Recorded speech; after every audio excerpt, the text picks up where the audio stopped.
एक लड़का जिसके पास सिटी में रहने के लिए घर नहीं होता, ये अमीर लड़कियों के साथ अफेयर करता है और उनके ही घर में रहता है। अब आगे क्या होगा ये हम आज की हमारी मूवी स्प्रेड 2009 की एक रोमांटिक हॉलीवुड मूवी में देखेंगे। अगर आपको एक्सप्लेनेशन अच्छा लगता है तो प्लीज़ इसे लाइक और कमेंट जरूर कर दीजिएगा। अब बिना किसी देरी के एक्सप्लेनेशन स्टार्ट करते हैं। मूवी स्टार्ट होती है और हम हमारे मेन कैरेक्टर निकी से इंट्रोड्यूस होते हैं। निकी हमसे कहता है मुझे बचपन से ही पता चल गया था कि मैं बहुत ही स्मार्ट हूँ। मेरी मदर की फ्रेंड्स को मैं बहुत ही अच्छा लगता था। जब वो बड़ा हुआ तो एक फ्रेंड के साथ उसका अफेयर भी हो गया था। उसने हमेशा से इमेजिन किया था कि वो बड़ी सिटी में रहेगा, उसकी बहुत सारी गर्लफ्रेंड होगी, और वो हमसे कहता है कि ये सच भी हुआ है। इस बात में थोड़ा सा ट्विस्ट था।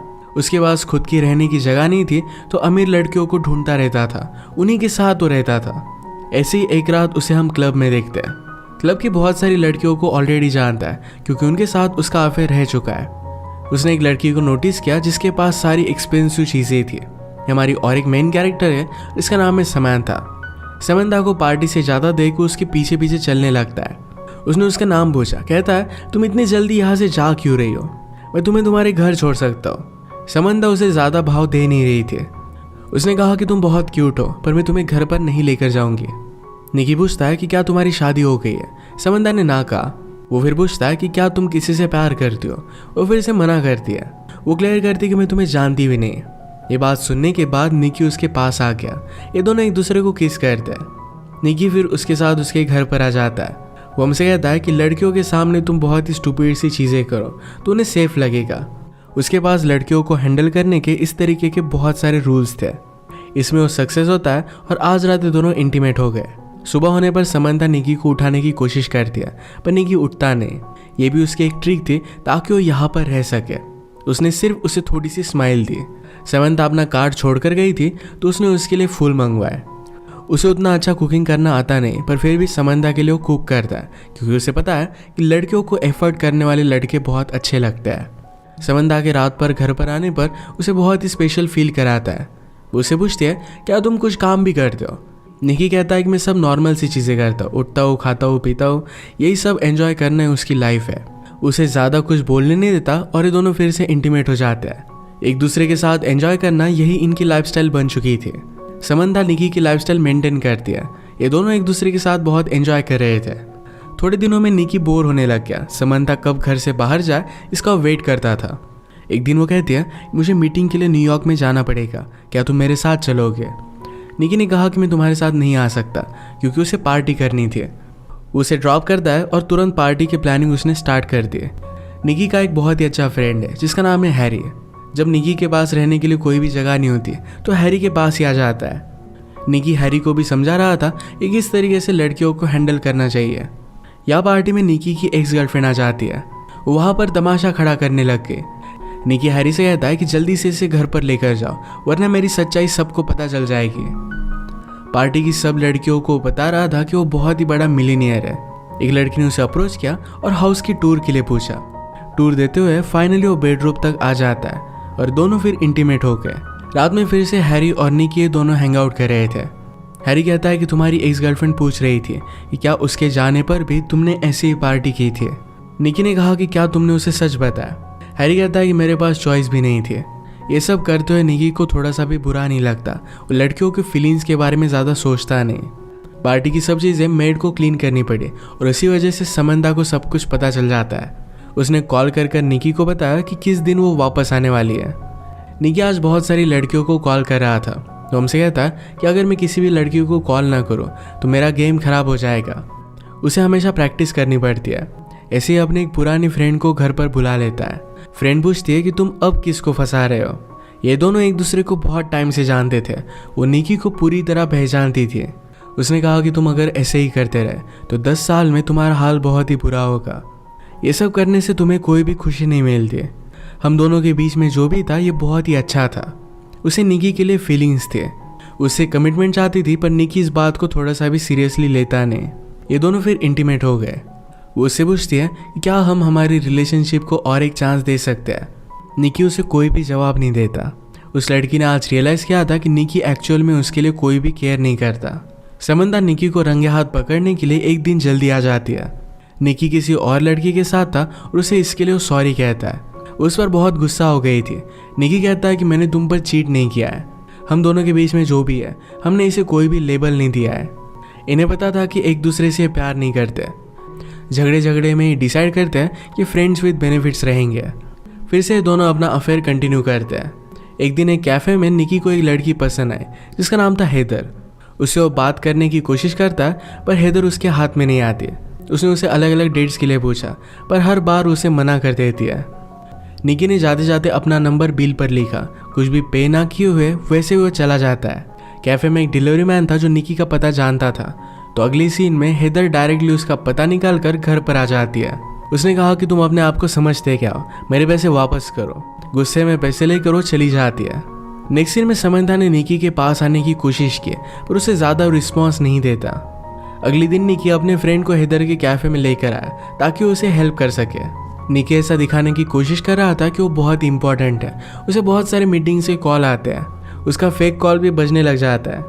बाहर रॉन्ग पार्किंग में उसे पार्किंग टिकट मिल रहा था। उसके पास ज़्यादा पैसे नहीं थे तो लेडी ऑफिसर से वो फ्लर्ट करने लगता है। हैदर ये देखकर बहुत हंसी। समंथा नोटिस करती कि निकी का उस पर ज़्यादा ध्यान नहीं है। अगले दिन निकी अपने फ्रेंड हैरी के साथ था। हैरी का रूम स्मेल करता है तो इस बात का निकी ने मजाक उड़ाया।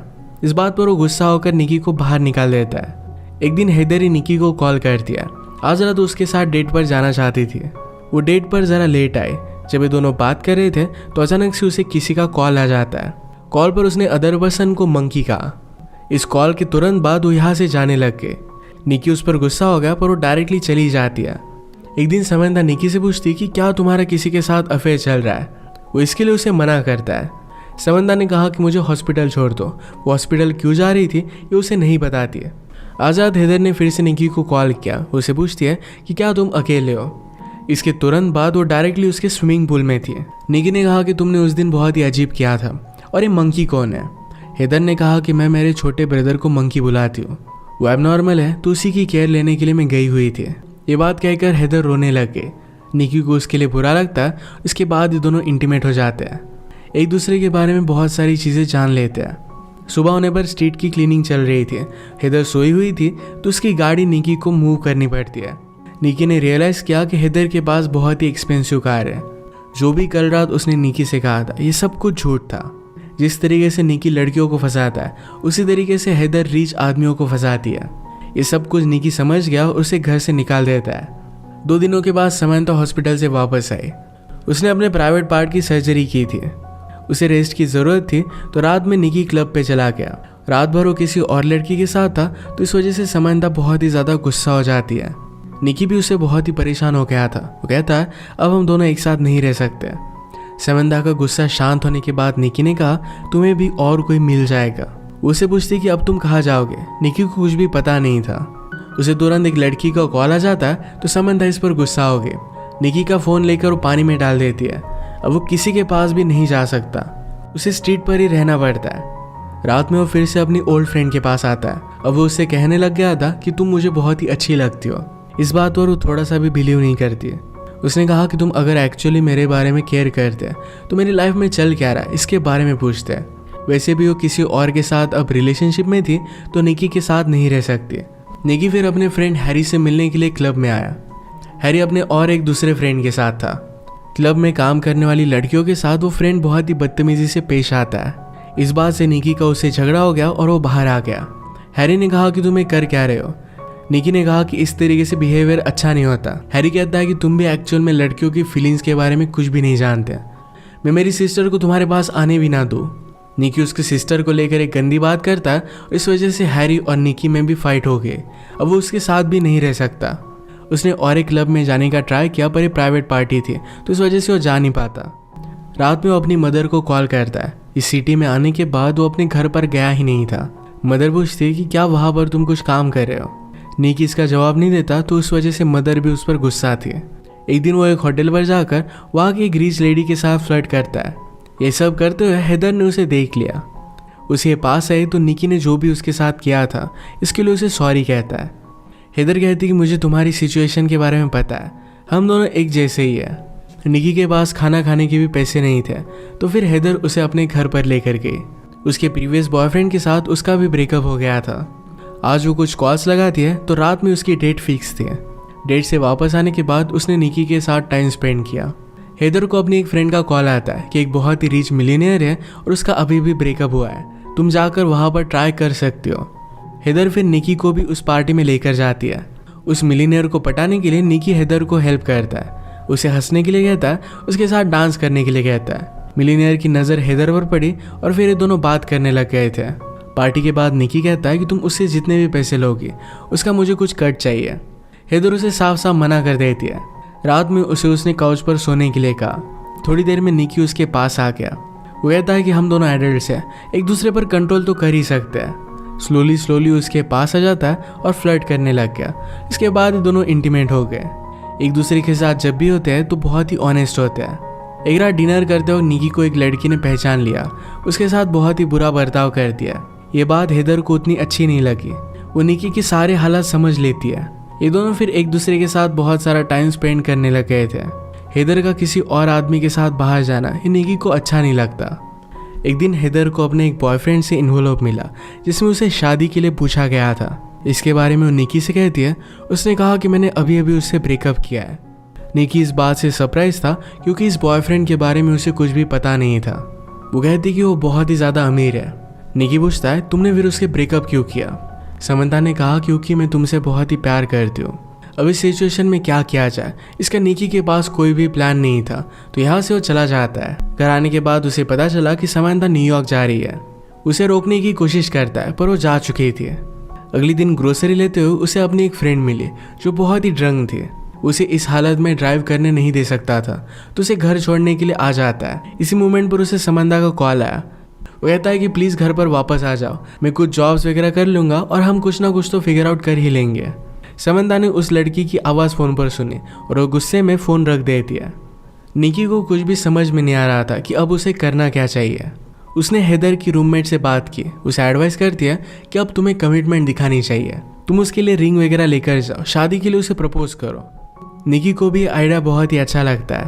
वो अपने फ्रेंड हैरी की मदद लेकर एक रिंग बाय करता है। न्यूयॉर्क पहुंचने पर वो देखता है कि हेदर अब एक बहुत ही बड़े हाउस में रह रही थी।